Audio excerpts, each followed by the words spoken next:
Seperti halnya pasukan reguler, komando pasukan khusus atau Kopassus, juga mengandalkan senjata untuk melaksanakan berbagai operasi.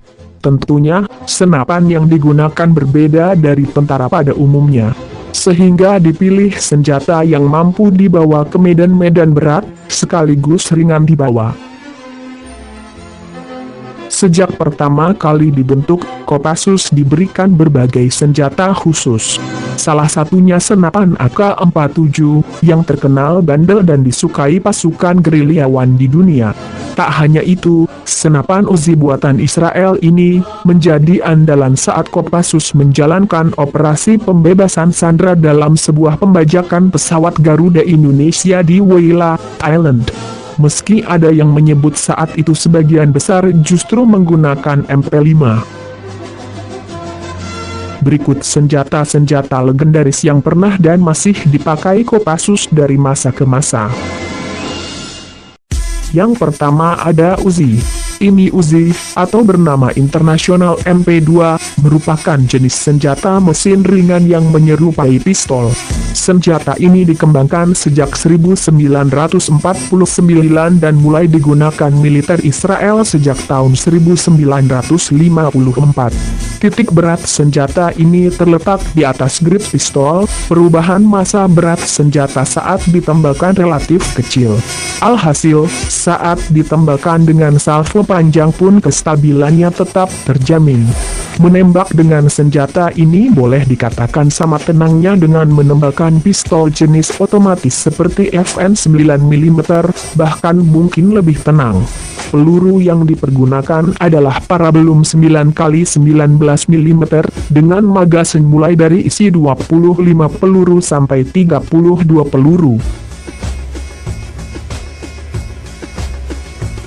Kecepatan menembaknya mencapai 60 butir peluru per menit, sedangkan ketika melakukan tembakan beruntun, akan mencapai 100-120 peluru per menit.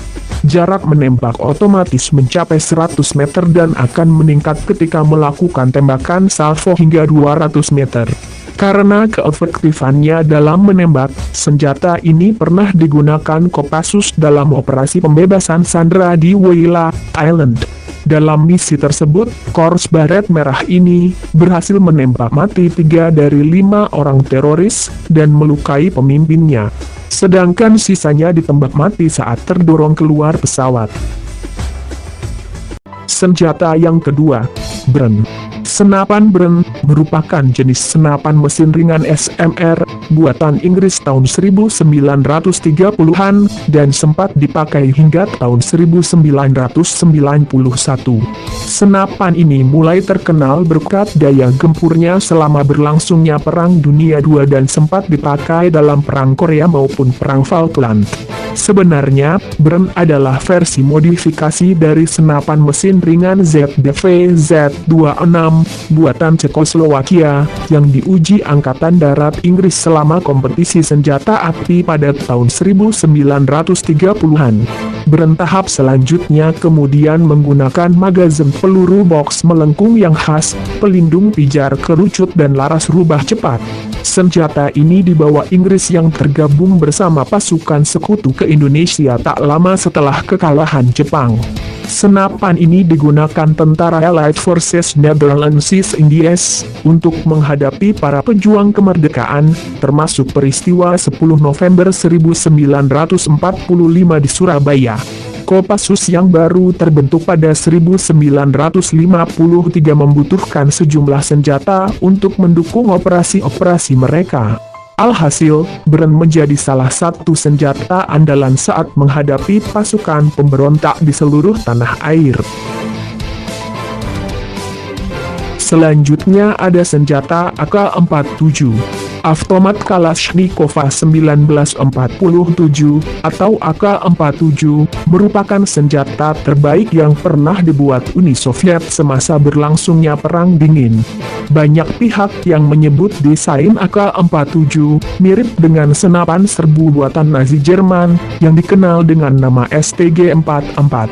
Kemiripan itu tak lepas dari upaya pembuatnya, Mikhail Kalashnikov, yang lebih dulu mempelajari STG V44 pada 1946.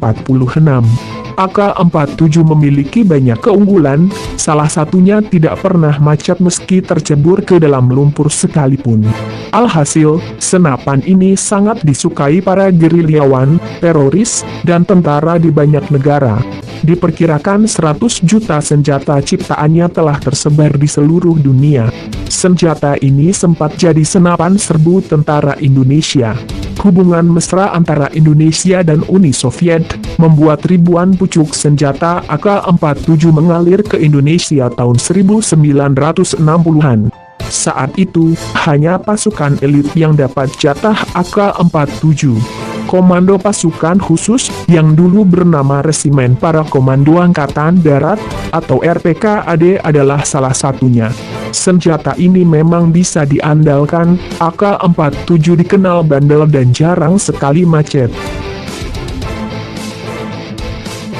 Keempat, MP5. MP5 menjadi senjata andalan Kopassus dalam melakukan pertempuran jarak dekat. Senapan mesin berbentuk pistol ini merupakan produk buatan Jerman yang diproduksi sejak 1960. Oleh pabrikannya, senjata ini memang didesain buat kepentingan pasukan khusus dan dipakai pertama kali oleh pasukan elit Jerman, yakni GSG-9. Senjata ini sudah memiliki sejumlah varian dan telah dipakai oleh sejumlah negara, termasuk TNI. MP5 memiliki ciri berat 2,6 kg, panjang 680 mm, kaliber 9M, dengan jangkauan tembak 200 meter, dan mampu memuntahkan 800 butir peluru per menit. Tidak mudah memiliki senjata jenis ini, sebab penjualannya sangat dibatasi, bahkan TNI pernah ditolak saat memesan senjata ini. Senjata tersebut memiliki akurasi dan keandalan yang tinggi, serta diproduksi dengan banyak varian, sehingga menjadi pilihan utama bagi kebutuhan militer dan para penegak hukum di lebih dari 50 negara di dunia. Selain itu, sangat mudah untuk dioperasikan dan mudah perawatannya. Dan yang terakhir, SS-2V5. Selain mengandalkan senapan buatan asing, Kopassus tak melupakan keberadaan senapan buatan negeri sendiri. Adalah senapan serbu 2 atau dikenal dengan nama SS-2, yang desain dan materialnya asli dari Indonesia. TNI sendiri sudah menggunakannya sejak 2005 lalu, dimulai dari SS-2V1. Khusus untuk Kopassus, varian yang diberikan adalah SS-2V5 Komando, yang baru diproduksi tahun 2012. SS-2V5 muncul untuk menanggapi keluhan terhadap SS-2V2 dan V4. Dibandingkan varian sebelumnya, SS-2V5 memiliki ukuran lebih pendek, ringan, dan nyaman dipakai. Tak hanya itu, senjata ini tahan terhadap kelembaban tinggi dan akurat setelah mengoreksi sustain rate of fire. SS-2 dilengkapi ball stopper.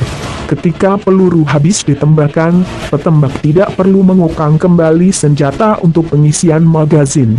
Jangkauan tembaknya mencapai 400-500 meter, dan dilengkapi teleskop Trigicon, atau Close Quarter Tactical. Senapan serbu SS-2 diklaim dapat beroperasi di berbagai medan, tanpa khawatir macet ketika digunakan.